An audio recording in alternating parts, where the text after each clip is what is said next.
Assalamualaikum warahmatullahi wabarakatuh. Perkenalkan, nama saya Aprilia Wulandari dengan NPM 0211220012. Yang terhormat, Bapak Dr. Andes Nugroho Arimuljarto, MM, selaku mata kuliah Bank and Financial Institution. Di sini saya akan menjawab soal ETS esai Bank and Financial Institution. Yang pertama, menurut pemahaman saudara, hal-hal penting apa saja yang perlu diketahui oleh perbankan di Indonesia terkait OJK atau Otoritas Jasa Keuangan, khususnya dalam hal pengawasan dan pemeriksaan bank? Uraikan dengan jelas. Jawabannya, yang pertama, regulasi dan kebijakan. Peraturan OJK. OJK mengeluarkan berbagai peraturan yang wajib dipatuhi oleh semua bank di Indonesia. Surat Edaran OJK memberikan petunjuk pelaksanaan yang lebih rinci terkait peraturan yang diterbitkan. Yang kedua, pengawasan.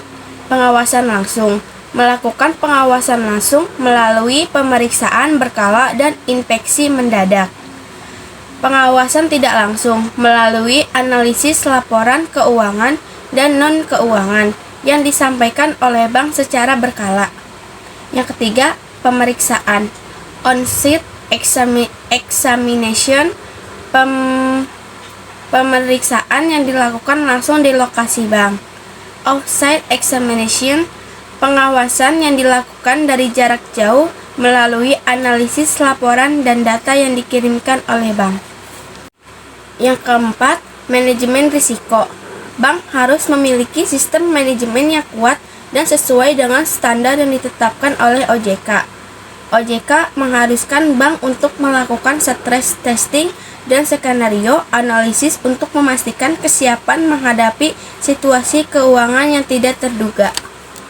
Selanjutnya, nomor 2. Menurut pemahaman saudara, hal-hal penting apa saja yang perlu diketahui oleh masyarakat luas tentang LPS atau lembaga pinjaman simpanan terkait dana simpanan masyarakat di perbankan? Uraikan dengan jelas. Jawabannya, yang pertama, fungsi LPS. Pinjaman simpanan. LPS bertugas menjamin simpanan nasabah di bank yang menjadi peserta program pinjaman. Resolusi bank. LPS juga memiliki tugas untuk menangani dan menyelesaikan masalah bank yang gagal atau bank yang mengalami kesulitan likuiditas atau insolvency agar tidak merugikan masyarakat luas. Yang kedua, jumlah simpanan yang dijamin. Batas maksimal pinjaman. Simpanan yang dipinjam. Semua simpanan yang terdaftar di bank peserta LPS dan memenuhi persyaratan tertentu akan terjamin. Yang ketiga, transportasi dan informasi publik. Informasi publik.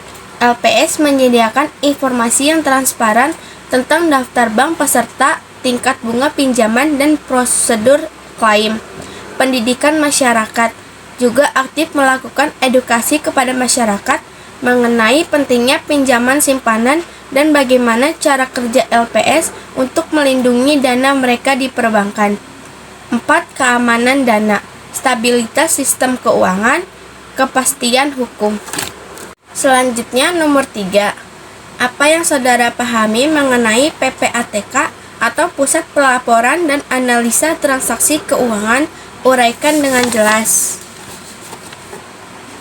Jawabannya, Pusat Pelaporan dan Analisis Transaksi Keuangan atau PPATK adalah lembaga independen di Indonesia memiliki peran penting dalam mencegah dan memberantas tindak pidana pencucian uang atau TPPU dan pendanaan terorisme. Berikut beberapa hal penting yang perlu diketahui tentang PPATK. Yang pertama, fungsi dan tugas utama: mengumpulkan dan analisis informasi, koordinasi dan kerjasama pelaporan. Yang kedua, jenis laporan yang dikelola PPATK: laporan transaksi keuangan mencurigakan atau LTKM, laporan transaksi keuangan tunai atau LTKT, laporan transaksi transfer dana dari dan ke luar negeri atau LTKL. Ketiga, peran dalam pencegahan pencucian uang dan pendanaan terorisme, deteksi dini, penegakan hukum. Selanjutnya, 4. Edukasi dan sosialisasi, peningkatan kesadaran, pelatihan dan workshop. Kelima, teknologi dan sistem informasi keuangan, kerjasama internasional. Selanjutnya, nomor 4. Apa yang saudara ketahui tentang, berikan contoh masing-masingnya. A. Kesehatan bank. B. Prinsip kehati-hatian bank. C. Kerahasiaan bank.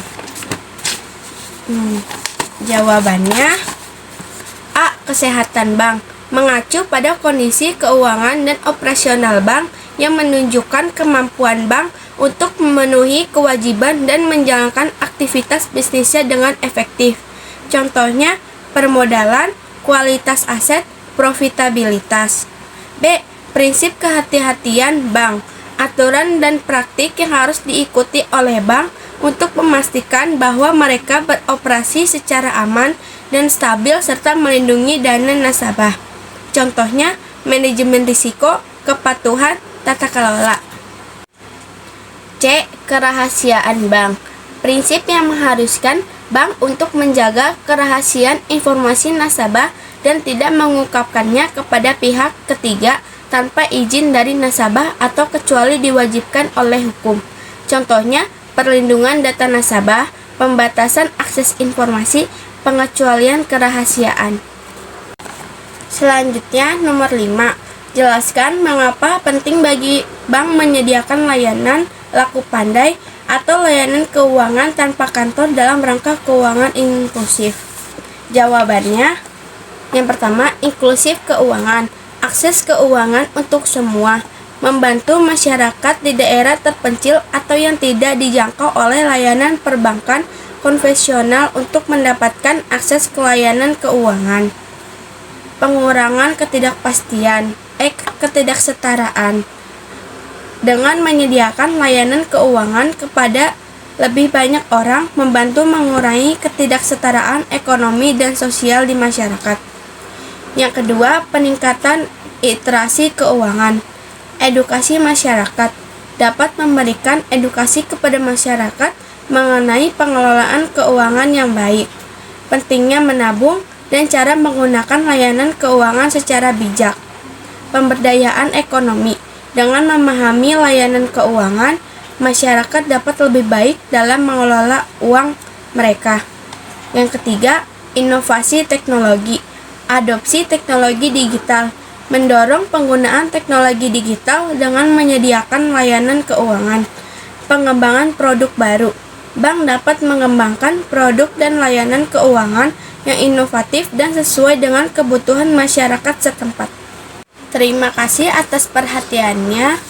Wabillahi taufiq wal hidayah. Wassalamualaikum warahmatullahi wabarakatuh.